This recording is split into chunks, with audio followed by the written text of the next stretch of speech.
one thing that's important to mention, when we say polling today, we are more and more talking about modeling because there was a time, and frankly, prior to 2016, where different pollsters had variances in their models, et cetera, et cetera. There were nuances there. The electorate was fairly predictable in terms of your past behavior, what your cohort was, et cetera, et cetera. In 2016, things changed.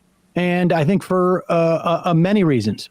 Both in terms of, in the wake of Barack Obama, there were certain, bigotries that were enhanced in many ways, and certainly by Donald Trump. But also, we were in the wake of things like Occupy and a burgeoning left in this country. And since that time, we've had things like the repeal of a 50-year-old individual right in the repeal of Roe v. Wade by the Supreme Court. We have seen a conservatively dominated Supreme Court that has just made it much harder to predict who is going to turn out and have people change. And so much of this is about modeling as much as it is about collecting data. And we'll talk a little bit to Dave Weigelbaugh at that. But let's just check in. There were two clips that I think on this day before the election that I think are sort of interesting to juxtapose. Here is Donald Trump. He's in Greensboro, North Carolina. He's been to some odd places visiting the last 2 or 3 days. Well, I should say he's been to some states that you wouldn't expect, and he's done some things that you wouldn't expect, like fillet a microphone. We'll maybe play that clip later. But here is President Donald Trump, or Vice President, former, I should say. Former president. Former, yeah. In Greensboro, North Carolina. If I don't win this thing after all this talk, I'm in trouble. Will you please go? Pause it for 1 second.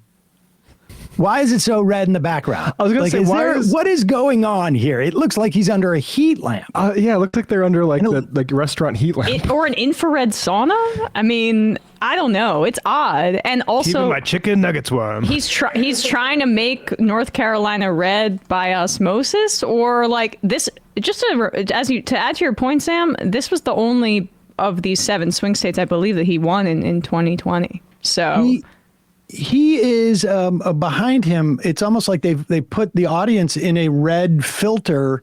You know, the lights there are red filter to sort of de-emphasize what's going on with his face. But if the whole light was red, we would see it in his white shirt. But nevertheless, they should have put them in the Carrie makeup. But go ahead. Again, because I actually think he'll do just as good. So, and you got to look. If I don't win this thing after all this talk, I'm in trouble. Will you please go and vote? I mean, I came here, whatever the hell time it is, who the hell knows? I'm giving you the full bore. You wouldn't let me leave in half an hour. I could have run up here, done it, start screaming, "Make America Great Again" for 5 or 6 times, and then leave to the cheers of the crowd. I would have been home sleeping right now. I hope to hell that you're going to get your asses out and vote.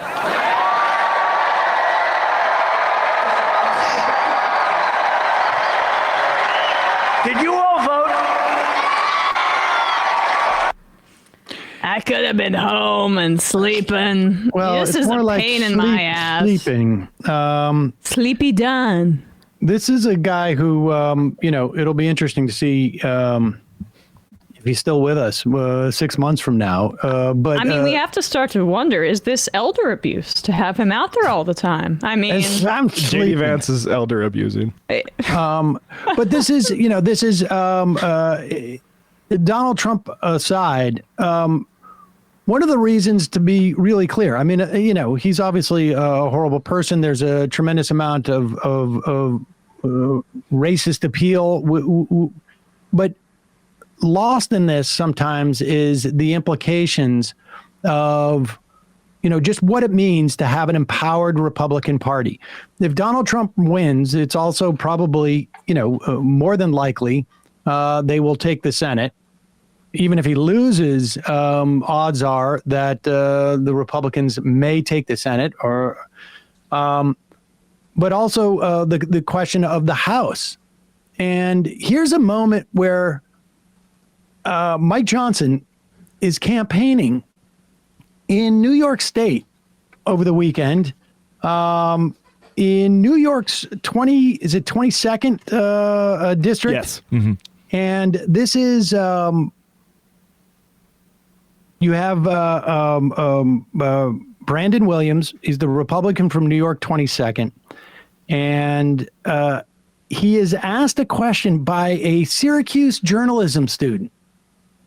Mike Johnson made waves. Like, credit to this student, because this was an enormous story on Friday. Great question. It was an amazing story. It was a great question. And, you know, it feels a little bit dry in the context of everything that we talk about with this election.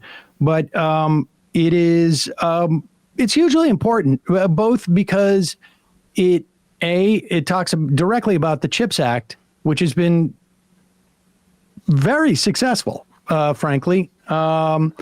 Billions, hundreds of billions of dollars the government has earmarked for manufacturing over the next 10 years. We have seen more manufacturing starts. It is also setting a precedent of the value of industrial policy set by the U.S. government, which we rarely see in such a full-throated manner. But it also exemplifies the fact that this is not about voting for personalities, or in many respects, it's not even about voting for individuals. You're voting to empower certain constituencies and certain parties. And here is Mike Johnson trying to answer that question. Yes, hey, how are y'all? Mr. Speaker, thank you very much for your time. I really appreciate it. So, two quick questions, if I may. The former president has said that he doesn't support the CHIPS and Science Act. You voted against it. If you have a Republican majority in Congress and Trump in the White House, will you guys try to repeal that law? I expect that we probably will, but we haven't developed that part of the agenda yet. We got to get over the election first, and that's why we're so happy to be in New York's 22nd. Brandon Williams is one of the most important races in the country, and that's why Democrats are spending millions and millions and millions of dollars to try to unseat him. But I believe that people are going to see through all the rhetoric and look at the record. And this is somebody who performs. He develops for this district, and he represents it very well. We got to have him back. His background and his experience are exactly what the country needs right now. He's in touch with the needs of his constituents, but he also was a former nuclear submarine officer. That's the kind of acumen you need right now in a dangerous time, and we're really excited that he's going to get it reelected. Pause it for 1 second. So let me just summarize what he said there. We probably will repeal the CHIPS Act. Incidentally, his district, I think, is getting that new New York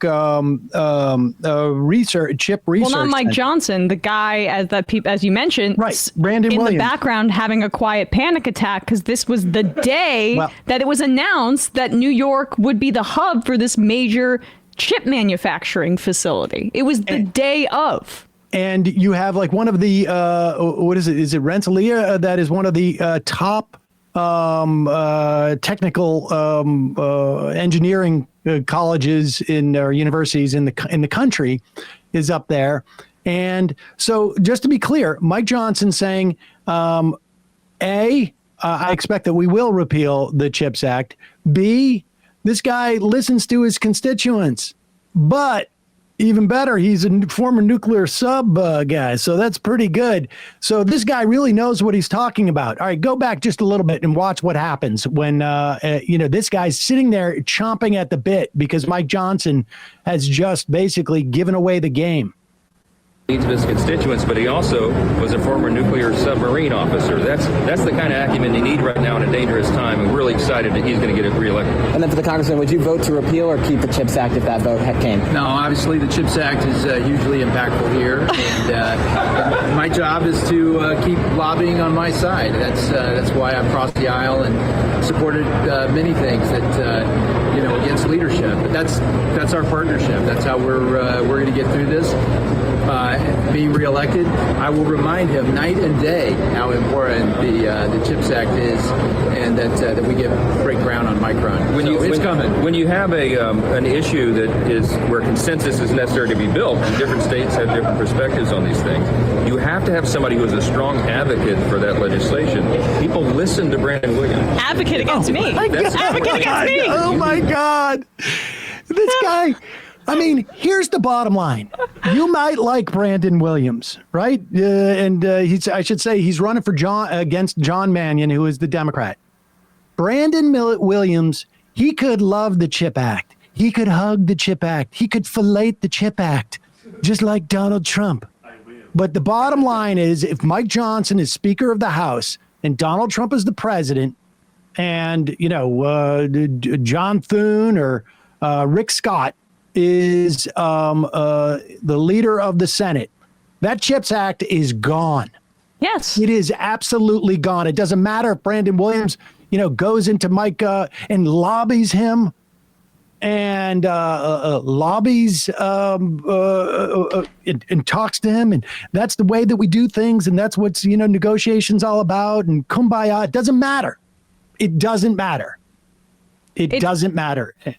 It's basically Trump. It's because Mike Johnson's talking to Trump, and like everything, like when Trump was last in power, trying to repeal the Affordable Care Act, like when Trump scrapped the Iran nuclear deal. It doesn't matter. They want to get Trump's entire MO is to get rid of whatever his predecessor did, because it's all about his ego, even though Republicans, and this is something we've experienced or seen my entire life, and I'm sure, Sam, you covering politics like this, Republicans love to benefit from Democratic past policies. And then, like exactly that New York State Republican, there's going to be jobs brought to his district and like massive investment because of this. So he's nervous. But the whole Republican Party as a whole is going to be in opposition to it. But like this Republican wants to ride on the coattails. So the point is exactly what you're saying.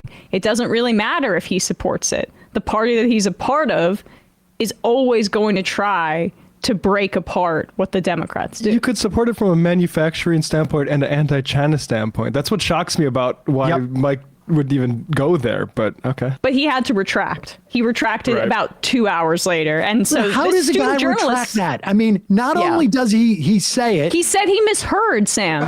And then, when Williams comes out and says that, he then goes on to say, well, this is what part of it. We have different. It's a process. This is a process. And, if you're from different states, you might have a different opinion. But this is what's so great about our partnership is that I'm going to, in 10 minutes, pretend this never happened.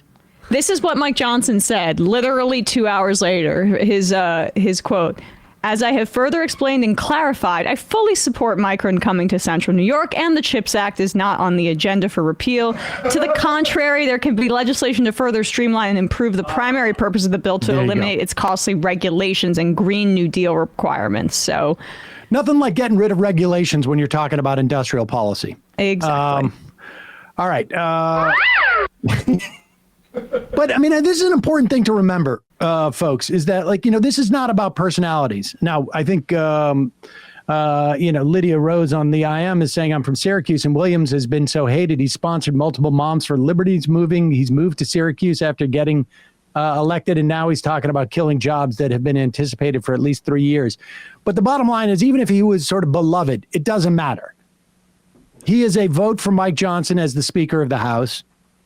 And he is only going to vote against the repeal of the CHIPS Act if it doesn't sink the repeal of the CHIPS Act, because they will not release him.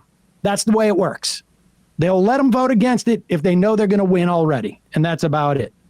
This is something that, remember, over $327 billion worth of investment this has spurred over the next 10 years.